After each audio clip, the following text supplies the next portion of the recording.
નમસ્તે વિદ્યાર્થી મિત્રો, આપણે ભારતીય લોકશાહી પાઠ 12 એની અંદર અત્યાર સુધીમાં જે લોકશાહી એટલે શું, કે કોને લોકશાહી કહેવામાં આવે છે, આપણે કીધું હતું કે લોકશાહીને ગ્રીક ભાષાની અંદર આપણે ડેમોક્રેસી તરીકે ઓળખીએ છીએ.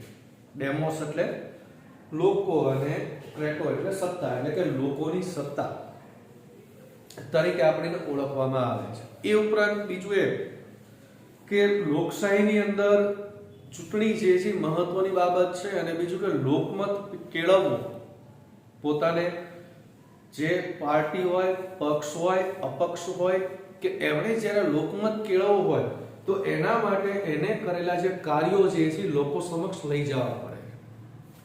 હવે કઈ રીતે લઈ જાય છે? બને એવું કે સત્તાધારી પક્ષ જે છે ફક્ત અને ફક્ત પોતાના સારા કાર્યો જે છે એ જ લોકો સુધી લઈ જાય, એની જે ખામીઓ છે કે એની જે બીજી કાર્ય નથી કરેલા કે એવા કાર્યો જે છે લોકો સુધી પહોંચાડે નહીં, તો લોકોને ખ્યાલ નથી આવવાનો કે સત્તાધારી પક્ષ એટલે કે સરકાર જે છે એને કયા કાર્યો કર્યા છે કયા કાર્ય નથી કર્યા. એટલા માટે એના કાર્યો જે છે એના સારા કાર્યો અને ખરાબ કાર્યો આ બંને માટે જે પ્રચાર પ્રસારના માધ્યમો એટલે કે લોકશાહીની અંદર લોકમત ઘડતરના જે માધ્યમો છે એની આજે આપણે વાત કરવાની છે. કે લોકમત ઘડતરના મુખ્ય બે માધ્યમો, એક છે મુદ્રિત માધ્યમ અને બીજું છે વિજાણુ માધ્યમ. હવે મુદ્રિત માધ્યમ એટલે શું? મુદ્રિત એટલે છપાયેલું, બરાબર, કે મુદ્રિત કરેલું જે હોય એટલે કે છપાયેલું જે છે એને આપણે મુદ્રિત માધ્યમ તરીકે ઓળખીએ છીએ. હવે દેશ દુનિયાની ઘણી બધી એવી ઘટનાઓ રોજબરોજ ઘટતી હોય છે જેનાથી આપણે અજાણ હોય છે, આપણે માહિતગાર નથી હોતા. તો દેશ દુનિયાની જે પણ કાંઈ ઘટતી ઘટનાઓ છે એ ઘટનાઓથી આપણને માહિતગાર કરવાનું અથવા તો એના વિશે આપણને જાણકારી આપવાનું કાર્ય જે છે એ આ માધ્યમો દ્વારા શક્ય બને છે. કે બધી જ માહિતી જે છે એ દૈનિક સમાચાર પત્રો હોય, પ્રાક્ષિકો હોય, વર્તમાન પત્રો હોય કે સામાયિકો હોય કે ચોક્કસ પ્રકારના જે બીજા મહત્વના જે આપણે અઠવાડિકો આવતા, અઠવાડિકો એટલે કયા કે જે દર અઠવાડિયે પ્રસ્તુત થતા હોય, રજૂ થતા હોય. જેમ કે આપણે સુરેન્દ્રનગરની અંદર વાત કરીએ તો નવકાર છે, સમય છે, દર અઠવાડિયે આવે છે, આપણને મળે. શુક્રવારે તમે જાઓ બજારની અંદર નવકાર અને સમય જે છે આ મળી રહે છે. તો એવા પ્રકારના સામાયિકો જે છે કે જે છપાયેલા હોય છે એની અંદરથી આપણે વિગતો જે છે જાણી શકીએ છીએ અને મેળવી શકીએ છીએ. એમાં જે આપવામાં આવેલા આપણી બાબતો જે હોય કે સરકારના સારા કાર્યો હોય તો એ કાર્યો અંગેની બાબતો આપણે એની અંદરથી જાણી શકીએ છીએ, અને એના આધારે આપણે લોકમત જે છે એ લોકમત ઘડતરનું કાર્ય થઈ શકે છે. ઘણી બધી જગ્યાએ જોજો, તમે જોયું હશે કે આપણે પાનના ગલાઓ હોય કે ચાની લારી હોય ત્યાં બધા બેઠા હોય તો છાપા વાંચતા હોય, એના વિશે માહિતી મેળવતા હોય. તો એમને જે મળેલી માહિતી જે છે એના આધારે એ લોકો એકબીજાના વિચારો જે છે રજૂ કરી શકે છે. એમને શું વિચારે છે, સરકાર દ્વારા જે કરવામાં આવેલું કાર્ય હોય એના વિશે શું વિચારે છે, અથવા તો એના જે પણ કંઈ બીજા જે અભિપ્રાયો જે છે એ પોતે આપે છે. એટલે આ જે પણ કાંઈ અભિપ્રાયો જે છે એ વિગતની, સાચી વાત, તટસ્થ કે કોઈ પણ પ્રકારના પૂર્વાગ્રહ વગરની હોવી જોઈએ, એ ખૂબ જ જરૂરી છે. આપણને એવું લાગે આપણને સરકાર નથી ગમતી અથવા તો પક્ષ જે છે એના વિચારો અને આપણે વિચારો આપણે એક સાથે મળતા નથી, તો એના માટે શું કરવું જોઈએ કે આપણે એના વિશે ખરાબ જ નથી બોલવા, પણ એની જે સાચી વિગતો જે છે એ વિગતોને એકબીજા સાથે એને પ્રસ્તુત એટલે કે સાચી તટસ્થતાથી આપણે રજૂ કરવી જોઈએ, કોઈ પણ પ્રકારના પૂર્વગ્રહ વગર. અને એમાં ખાસ કરી જે મુદ્રિત માધ્યમની અંદર જે વર્તમાન પત્રો જે છે એ વર્તમાન પત્રોએ પણ પોતાના અંદર કોઈ પણ પ્રકારના પૂર્વગ્રહ વગર વિગતો જે છે છાપવી જોઈએ, કે જેથી કરીને લોકો જે છે એ લોકો પોતાના વિચારો મુક્ત રીતે રજૂ કરી શકે. સરકારે પણ એમની પોતાની જે ખામી હોય, નિષ્ફળતાઓ હોય એ છુપાવે એવું બને કે જે પણ સત્તા પક્ષ હોય એ પોતે એની ખામી કે એની જે પણ કાંઈ નિષ્ફળતાઓ આ બધું છુપાવે. તો એ વસ્તુ જે છે ને છુપાવી ન જોઈએ. એટલા માટે અખબારી સ્વતંત્રતા હોવી એ ખૂબ જ જરૂરી છે. ઘણા બધા અખબાર એટલે કોણ? વર્તમાનપત્ર, સમાચાર જે આપણે આવે છે છાપું, જેને આપણે સામાન્ય ભાષામાં કહીએ છીએ. તો એની સ્વતંત્રતા હોવી એ ખૂબ જ જરૂરી છે કે જેના કારણે બનશે એવું કે અખબારી સ્વતંત્રતા હોવાના કારણે અખબારો જે છે એ પોતાની રીતે પોતાના જે પણ કાંઈ મંતવ્ય છે એ મંતવ્ય કોઈ પણ પ્રકારના ડર વગર એ રજૂ કરી શકશે. એટલે આ અખબારી સ્વતંત્રતા હોવું એ ખૂબ જ જરૂરી છે, અત્યંત જરૂરી છે. અને એમાં આપણા દેશની આપણે વાત કરીએ તો આપણો ભારત દેશ જે છે એ ભારત દેશ ઘણી બધી વિવિધતા ધરાવતો આપણો દેશ છે. અસંખ્ય પ્રમાણમાં અલગ અલગ ઘણી બધી ભાષા હોય, ધર્મ હોય, જ્ઞાતિ હોય, સંસ્કૃતિ હોય, આ બધાની અંદર વિવિધતા ધરાવતો આપણો ભારત દેશ છે. ઘણી બધી પ્રાદેશિક વિવિધતાઓ જે છે એ પણ ધરાવતો આપણો ભારત દેશ છે. એટલે અલગ અલગ ઘણી બધી ભાષાની અંદર સ્થાનિક અખબારો જે છે એ પ્રકાશિત થતા હોય છે. દરેક ભાષાની અંદર આપણી ગુજરાતી ભાષા એ ગુજરાતની છે તો આપણે જો કેટલા બધા અખબાર આવે છે, કેટલા બધા છાપાઓ પ્રકાશિત થાય છે. સંદેશ છે, દિવ્ય ભાસ્કર છે, ગુજરાત છે. આ મુખ્ય આપણા 3 છાપાઓ કે જે 3 ગુજરાતની અંદર આપણે પ્રકાશિત થાય છે. આ ઉપરાંત બીજું ટંકાર છે, નવ જાગરણ છે, ન્યૂ ગુજરાત છે. તો આવા તો અલગ અલગ અસંખ્ય પ્રમાણમાં વર્તમાન પત્રો જે છે એ આપણી પ્રાદેશિક ભાષાની અંદર પ્રકાશિત થાય છે, જે આકર્ષણનું કેન્દ્ર બન્યા છે. એટલે આ કારણે તેઓ લોકમત ઘડતરમાં મહત્વની ભૂમિકા ભજવે છે. લોકો સમાચાર વાંચે છે, છાપું વાંચે છે, એની અંદર જોવે છે કે કઈ બાબતો સારી છે, કઈ બાબતો ખરાબ છે. તો એના વિશે તે લોકમત ઘડતર જે છે એ કરી શકે છે. એટલે આ પ્રમાણે તેઓ મહત્વની ભૂમિકા જે છે એ પણ ભજવે છે. આ ઉપરાંત બીજી એક મહત્વની બાબત એ કે વર્તમાન પત્રો જે છે એની અંદર જરૂરી છે સાક્ષરતા. શું કામ? કારણ કે સાક્ષરતા દ્વારા એટલે કે વાંચન દ્વારા જ આપણે વર્તમાન પત્ર વાંચી શકીએ છીએ. એટલે સાક્ષરતા જે છે એ ખૂબ જ મહત્વની છે, જરૂરી છે. પણ જ્યારે કોઈ પણ વ્યક્તિ જે છે સાક્ષર ન હોય તો ત્યાં વર્તમાન પત્રો જે છે કેવા છે? નકામા છે, કોઈ કામમાં નથી આવતા. એટલે સાક્ષરતા જે છે એ સાક્ષરતાનું મહત્વ ખૂબ જ રહેલું છે. પણ આપણા દેશની અંદર સાક્ષરતાનું પ્રમાણ જે છે પહેલાથી ખૂબ જ ઓછું રહેલું છે. કારણ કે ભારત દેશ આઝાદ થયો ત્યારે માંડ ખાલી 10% જેટલા લોકો આપણા ભારત દેશની અંદર સાક્ષર હતા. જ્યારે આપણો ભારત દેશ આઝાદ થયો ત્યારે એની જગ્યાએ અત્યારે આપણા ભારત દેશની અંદર 74% લોકો જે છે એ સાક્ષર છે. કેટલા? 74% લોકો ભારત દેશની અંદર હાલમાં સાક્ષરતા ધરાવે છે. તો દિવસે ને દિવસે ઉત્તરોત્તર એનું પ્રમાણ જે છે કેવું થતું જાય છે? ખૂબ જ વધતું જાય છે. આપણા માટે એક સારી બાબત છે. સાક્ષરતાનું પ્રમાણ આપણે વધતું જાય છે. એટલે મુદ્રિત માધ્યમો જે છે લોકમત મેળવવામાં અસરકારક સાબિત થયા છે. પણ આમ છતાં મુદ્રિત માધ્યમના પ્રભાવના કારણે આજે વિવિધ સંગઠનો, ઔદ્યોગિક જૂથો કે પછી રાજકીય પક્ષો જે છે એમણે પણ પોતાના દૈનિક પત્રો અને પોતાના મુખપત્ર જેને કહેવામાં આવે એ પણ તે પોતે પ્રસારિત કરે છે, પ્રકાશન કરે છે. જેમ કે આપણે જોઈએ તો કે અલગ અલગ રાજકીય પાર્ટીઓ જે છે, રાજકીય પાર્ટી પણ પોતાના અલગ અલગ વર્તમાનપત્રો છે જે પ્રકાશિત કરે છે, જેને મુખપત્ર તરીકે ઓળખવામાં આવે. જેમ કે શિવસેના છે તો એનું મુખપત્ર જે છે એનું નામ સામના છે,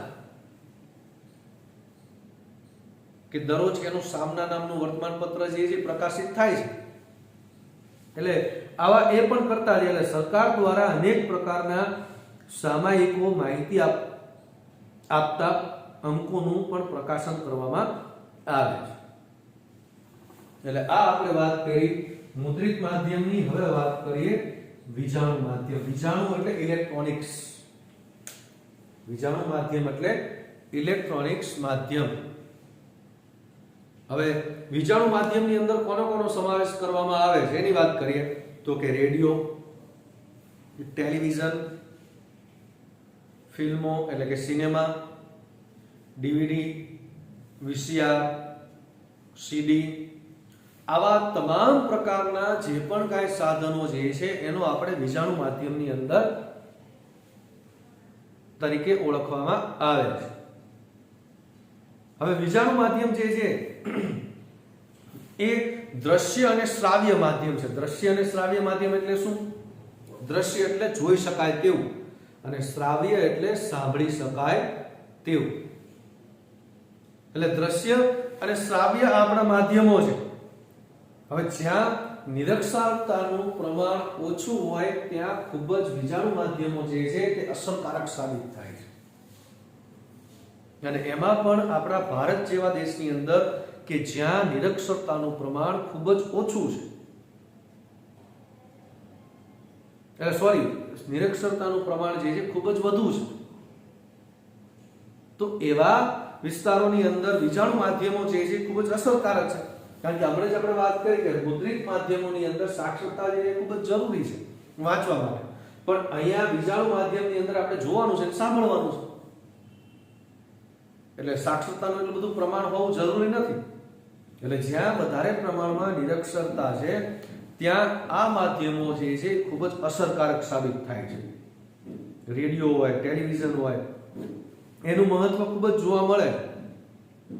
એટલે દેશ વિદેશની અંદર જે બનતી ઘટનાઓ છે એ ઘટનાઓ આજે આપણે રેડિયો કે ટેલિવિઝન દ્વારા તે જ સમયે આપણે જીવંત પ્રસારણ જે છે એના દ્વારા આપણે જાણી શકીએ છીએ, કે વ્યક્તિ સુધી સરળતાથી એને પહોંચાડી શકાય છે. જીવંત પ્રસારણ એટલે શું? લાઈવ જેને આપણે કહીએ છીએ. ખાસ કરીને તમે ક્રિકેટ મેચ જોતા હો તો ક્રિકેટ મેચની અંદર દેખાડે લાઈવ, તો એ જીવંત પ્રસારણ જે છે આપણે સીધું જોઈ શકીએ છીએ. શેના દ્વારા? ટેલિવિઝન દ્વારા. કે કોમેન્ટ્રી જે છે રેડિયોની અંદર તમે સીધી સાંભળી શકો છો. ક્રિકેટ મેચની અંદર દેખાડે ને, ભલે છે ઓસ્ટ્રેલિયાની અંદર કે પછી ઇંગ્લેન્ડની અંદર ક્રિકેટ મેચ રમાય છે, પણ આમ છતાં આપણે સીધું ઘરે બેઠા જોઈ શકીએ છીએ. ત્યાં જે બનતી હોય ઘટનાઓ, એ ઘટના આપણે ઘરે બેઠા જોઈ શકીએ છીએ. અહીં શાંતિથી આપણે સોફામાં બેઠા બેઠા કે સેટિંગમાં સુતા આપણે ટીવીની અંદર જોઈ શકીએ છીએ. તો આ પ્રમાણે આપણે જીવંત પ્રસારણ જે છે એ પણ જોઈ શકીએ છીએ. એટલે ધારાવાહિકો, નાટકો, ફિલ્મો, આ બધા દ્વારા મનોરંજનની સાથે સાથે એટલે કે જ્ઞાન સાથે ગમ્મત, ગમ્મતની સાથે જ્ઞાન, એની સાથે સાથે આપણે જે એવા સામાજિક અમુક દૂષણો જે છે, જેમ કે દહેજ પ્રથા છે, અસ્પૃશ્યતા નિવારણ છે, ગરીબી છે, તો એના વિશે પણ લોકો જે છે એટલે કે આપણી આવી સામાજિક અને આર્થિક જે સમસ્યાઓ જે છે એ સમસ્યાઓની રજૂઆત આપણે લોકો સુધી પહોંચાડી શકીએ છીએ, રજૂ કરી શકીએ છીએ. એટલે આ રીતે આપણે લોકમત જે છે એના વિશે એ પણ ઘડી શકીએ છીએ. અસ્પૃશ્યતા, અસ્પૃશ્યતા એટલે શું? કોને કહેશું અસ્પૃશ્યતા? જેને ખબર હોય, આપણે આ તો વાત કરી દીધી છે કે અસ્પૃશ્યતા કોને કહેવાય. ખબર હોય કોમેન્ટ કરજો.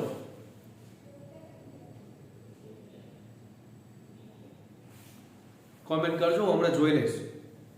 અસ્પૃશ્યતા એટલે છૂવાછૂતનો ભેદભાવ, કે અમુક જ્ઞાતિના લોકો જે છે એ અમુક જ્ઞાતિના લોકોને અડે નહીં, કે પછી એમના દ્વારા જે પણ કઈ પાણી હોય કે બીજી બધી ખાવાની વસ્તુ હોય તો એ ખાય નહીં, તો એને શું કહેવામાં આવે? અસ્પૃશ્યતા, છૂવાછૂતનો ભેદભાવ ટૂંકમાં. તો એના વિશે આપણે જાગૃતતા લાવી શકીએ છીએ, લોકોને જાગૃત કરી શકીએ. ભાઈ બધા વ્યક્તિઓ જે છે એક સરખા જ છે, દરેક વ્યક્તિ માણસ જ છે, કોઈ પણ વ્યક્તિ સાથે આપણે આવો ભેદભાવ કરી શકતા નથી. ફક્ત એ કોઈક અલગ જ્ઞાતિમાં કોઈક જન્મ લીધો છે તો એના કારણે આપણે એની સાથે કોઈ ભેદભાવ ન કરવો જોઈએ. તો આવી રીતે આપણે અસ્પૃશ્યતા નિવારણના કાર્યક્રમો કે પછી દહેજ પ્રથા એટલે શું? કે ઘણા બધા એવા રાજ્ય છે કે જે રાજ્યની અંદર દીકરીનો જન્મ થાય અને જ્યારે તેના લગ્ન કરવામાં આવે ત્યારે અઢળક પ્રમાણમાં કન્યા પક્ષે વર પક્ષને પૈસા આપવા પડે, એને દહેજ કહેવામાં આવે. આપણે તો અહીંયા એટલું બધું ગુજરાતમાં એવું ચલણ નથી, પણ ઉત્તર પ્રદેશ છે, બિહાર છે, ઝારખંડ છે, આ બધા એવા રાજ્ય કે જ્યાં 20-20 લાખ રૂપિયા, 50-50 લાખ રૂપિયા આપવા પડે દહેજની અંદર. તો આવી એક અસ્પૃશ્યતા જે છે, દહેજ પ્રથા જે છે એના વિશે આપણે લોકોને જાગૃત કરી શકીએ કે આ બધું ખોટી વસ્તુ છે. અને એમાં ખાસ કરીને અત્યારના આધુનિક સમયની અંદર આપણે ઇન્ટરનેટ આવી ગયું છે, તો એ ઇન્ટરનેટના આગમનના કારણે, તેના ફેલાવાના કારણે લોકો ઘરે બેઠા સમાચારો, ધારાવાહિકો, નાટકો, ફિલ્મો આ બધાયનો આનંદ જે છે માણી શકે છે ઘરે બેઠા. કઈ પણ એમને ક્યાંય જવાનું નથી. બધો આનંદ જે છે એ ઘરે બેઠા પોતે એનો મેળવી શકે છે. પણ અત્યારે સમય પણ જેમ જેમ બદલાતો ગયો તેમ તેમ એની અંદર પણ પરિવર્તન આવતું ગયું. શું પરિવર્તન આવ્યું? આપણે જોઈ કે ફિલ્મો જે છે એની અંદર વિકૃતિ આવવા લાગી, બીભત્સતા જે છે એ આવવા લાગી, કે પછી હિંસા જે છે એ હિંસા આવવા લાગી. આના કારણે બને છે એવું કે જે સામાન્ય નાગરિક જે છે એ સામાન્ય નાગરિક ઉપર આની ખૂબ જ ખરાબ અસર જોવા મળે છે. સામાન્ય નાગરિક ઉપર, એના મગજ ઉપર, એના દિમાગ ઉપર આની ખરાબ અસર જોવા મળે છે. પહેલા એક સમય એવો હતો કે સિનેમા એટલે શું? સમાજમાં જે ઘટનાઓ ઘટે છે એ ઘટનાઓ સિનેમાની અંદર દર્શાવવામાં આવે, એટલે કે પિક્ચરની અંદર, ફિલ્મની અંદર દર્શાવવામાં આવતી હતી. એટલે મોટા ભાગે જૂનવાડી તમારે જૂના પિક્ચર જોવે ને તો જોજો બધા સમાજ આધારિત હશે, એટલે કે સામાજિક સંબંધો આધારિત હશે. એ ભાઈ બહેનના સંબંધ આધારિત હોય, પતિ પત્નીના સંબંધ આધારિત હોય, મા બાપના સંબંધ આધારિત હોય, ભાઈ ભાઈના સંબંધ આધારિત હોય. આવા પિક્ચરો પહેલા બનતા. પારિવારિક, ટૂંકમાં કે તમે પરિવારના બધા સભ્યો ભેગા બેસી અને એને જોઈ શકો. અત્યારે કેટલી બધી હિંસા આવી ગઈ છે પિક્ચરની અંદર, કેટલી બધી વિકૃતિ આવી ગઈ છે કે આપણે પરિવાર ભેગું બેસીને પણ આપણે જોઈ શકતા નથી. તો આ વિકૃતિ, હિંસા કે પછી જે બીભત્સતા એટલે કે આપણે પરિવાર સાથે ભેગા બેસી ન જોઈ શકીએ એવું. તો આ બધાના કારણે અત્યારે જે એક સમય હતો, જેમ મેં તમને કીધું એમ, કે પહેલા જે સમાજની અંદર જે ઘટનાઓ ઘટતી હતી એ ઘટનાઓ પિક્ચરની અંદર દેખાડવામાં આવતી હતી. અત્યારે એવું બને છે કે જે પિક્ચરની અંદર દેખાડવામાં આવે છે એ ઘટના સમાજમાં બને છે. એટલા માટે જો આપણે હીરો હિરોઈનના જે એની જે સ્ટાઇલ હોય, એને જેવા કપડાં પહેરાવ, એવું બધું અત્યારે સમાજના લોકો કરે છે. એની જે હેર સ્ટાઇલ હોય, એના જે કપડાં હોય, જોવા મળે છે ને આવું બધું મળે જ છે સામાન્ય. પહેલા આવું નહોતું. તો આ બધી બાબતો જે છે એના કારણે આવા માધ્યમમાં અયોગ્ય પ્રસારણ ન થાય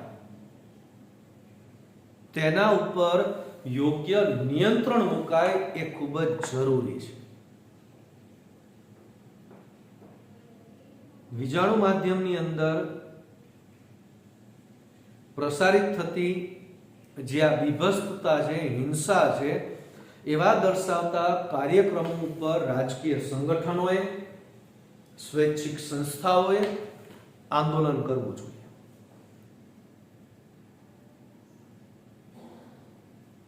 આપણે જોવો છો કે સાઉથના પિક્ચરોમાં કેટલી બધી હિંસા દેખાડવામાં આવે. એના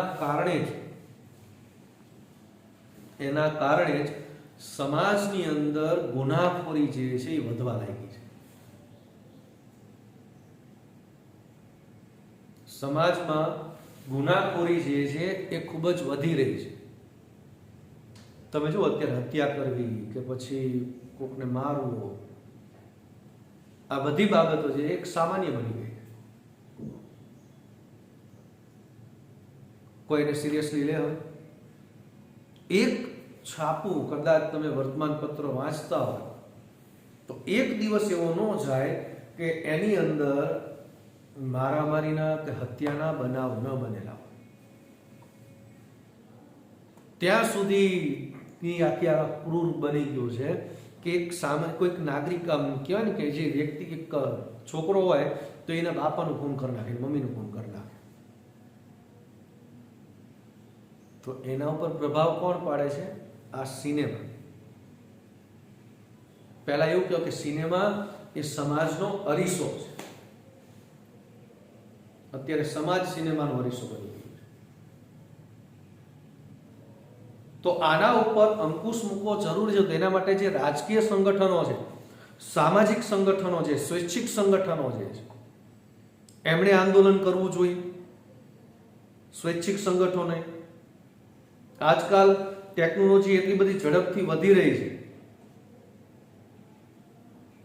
કે સેલફોનના કારણે લોકો જે છે તે એકબીજાના સંપર્કમાં આવી રહ્યા છે અને જોડાયેલા હોય છે. આપણે બધા વાપરીએ, સોશિયલ મીડિયા જે છે બધું યુઝ કરીએ છીએ. વોટ્સઅપ હોય, ફેસબુક હોય, ઇન્સ્ટાગ્રામ હોય, ટ્વિટર હોય, આ બધાનો આપણે ઉપયોગ કરીએ છીએ. તો એનાથી એકબીજાના સંપર્કમાં જે છે વધારે લોકો આવે છે. એટલે પોતાની વાત કે વિચારો ફેલાવવાનું કાર્ય જે છે એ આ કરે છે આનાથી, ઇન્ટરનેટના કારણે. એટલે અત્યારે હાલના સમયની અંદર જે વિજાણુ માધ્યમો જે છે એનો ખૂબ જ બહોળા પ્રમાણમાં ઉપયોગ થઈ રહ્યો છે અને આ ઉપયોગના કારણે અલગ અલગ લોકમત જે છે એ પણ આપણને જાણવા મળે. ચૂંટણી સમયે તો ખાસ, ચૂંટણી સમયે જો ઓપિનિયન પોલ એટલે શું કે લોકોને પૂછવામાં આવે કે હાલની જે સરકાર જે છે એના કાર્યોથી તમે ખુશ છો અથવા એના કાર્યો તમને સંતુષ્ટ છે કે તમે કોઈ બીજી સરકાર જે છે એ બનાવવા માંગો છો. તો આવા ઓપિનિયન પોલ જે છે એ પણ લેવામાં આવે છે અને એવું જરૂર નથી કે દર વખતે ઓપિનિયન પોલ જે છે સાચા જ પડે. ઘણી વખત ખોટા પણ પડે છે. આ ઉપરાંત FM આધુનિક સમયમાં લોકમત કેળવવા માટેનું વિશિષ્ટ માધ્યમ છે. FM એટલે શું? એક પ્રકારની જે આ સંચાર સેવા છે, ટીવી રેડિયોની અંદર આવે. આપણે કેમ મોદી સાહેબ આપણે દર વખતે દૂરદર્શન જે આકાશવાણી જે છે એના ઉપર મનની વાત કરે, મન કી બાત એમની આવે, કદાચ તમે સાંભળી હોય તો એવો જ એક આ FM નો ચેનલ છે એની રેડિયોની. એટલે આજના સમયમાં વિજાણુ માધ્યમો એ ખૂબ જ મહત્વ ધરાવે છે. લોકશાહીમાં લોકો અને સરકાર ધીરજ રાખવી ખૂબ જ જરૂરી હોય છે. એટલે લોકોની વાત, વિચાર કે વિગત સરકાર સુધી પહોંચે અને સરકારની વિવિધ યોજનાઓની વિગતો, સરકારની સિદ્ધિઓ એ લોકો સુધી પહોંચે, એના માટે આ માધ્યમો જે છે એ ખૂબ જ ઉપયોગી છે. રેડિયો દૂર તેમજ જે અંતરિયાળ વિસ્તારો જે છે એ અંતરિયાળ વિસ્તારો પ્રદેશો સુધી પહોંચાડવાનું પોતાનું કાર્યક્ષેત્ર ધરાવે છે. પણ એક વસ્તુ એ છે કે રેડિયો જે છે એ માત્ર શ્રાવ્ય માધ્યમ છે. એટલે શ્રાવ્ય માધ્યમ હોવાના કારણે રેડિયો જે છે એ અસરકારક માધ્યમ બની શકા નથી. રેડિયોની સરખામણીમાં જે ટેલિવિઝન ઉપર કાર્યક્રમો પ્રસારિત થાય છે એ કાર્યક્રમો ખૂબ જ અસરકારક હોય છે. એટલે વિજાણુ માધ્યમની અંદર ટેલિવિઝન એ ખૂબ જ લોકભોગ્ય બન્યું છે. લોકશાહીમાં લોકો પ્રથમ રાષ્ટ્રહિતને મહત્વ આપે તો જ પોતાનો લોકમત રજૂ કરે તેવી અપેક્ષા રાખવામાં આવી છે. લોકશાહીની અંદર આ ખૂબ જ જરૂરી છે. હવે લોકશાહીની અંદર પણ અલગ અલગ પ્રકાર આવે.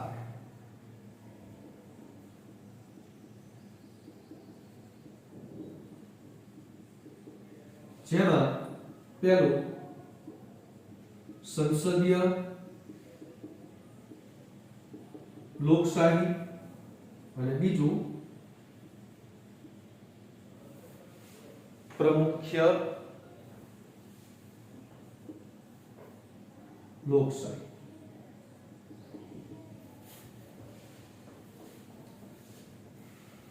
સંસદીય લોકશાહી અને પ્રમુખ્ય લોકશાહી આ બે મુખ્યના પ્રકારો છે. વિશ્વની અંદર ઘણા બધા એવા દેશો છે કે જે દેશોની અંદર લોકશાહી શાસન વ્યવસ્થા છે, પણ બંનેની અંદર ભિન્નતા જોવા મળે છે. સંસદીય અને પ્રમુખ્ય લોકશાહી, જેમ કે આપણો ભારત દેશ જે છે તો આપણા ભારતની અંદર કઈ લોકશાહી છે? સંસદીય. તો એની અંદર અમેરિકામાં પ્રમુખ્ય લોકશાહી છે. ભારતની અંદર સંસદીય લોકશાહી છે, જ્યારે અમેરિકાની અંદર પ્રમુખ્ય લોકશાહી જોવા મળે. બંનેની અંદર તફાવત શું છે એની આપણે વાત કરીએ. બંનેમાં તફાવત શું જોવા મળે?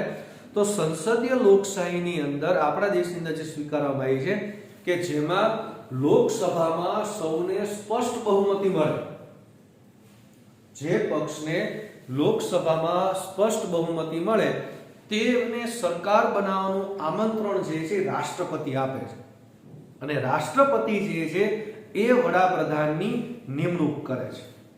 એટલે કે વડાપ્રધાન અને પછી સરકારની રચના કરે છે. હવે રાષ્ટ્રપતિની આપણે વાત કરી તો એની સામે પ્રમુખ્ય લોકશાહી જે છે એ પ્રમુખ્ય લોકશાહીની અંદર સરકારની રચના જે છે કોણ કરે છે? લોકો સીધા રાષ્ટ્રપ્રમુખ જે છે એ રાષ્ટ્રપ્રમુખને લોકો ચૂંટે છે, એની ચૂંટણી કરે છે.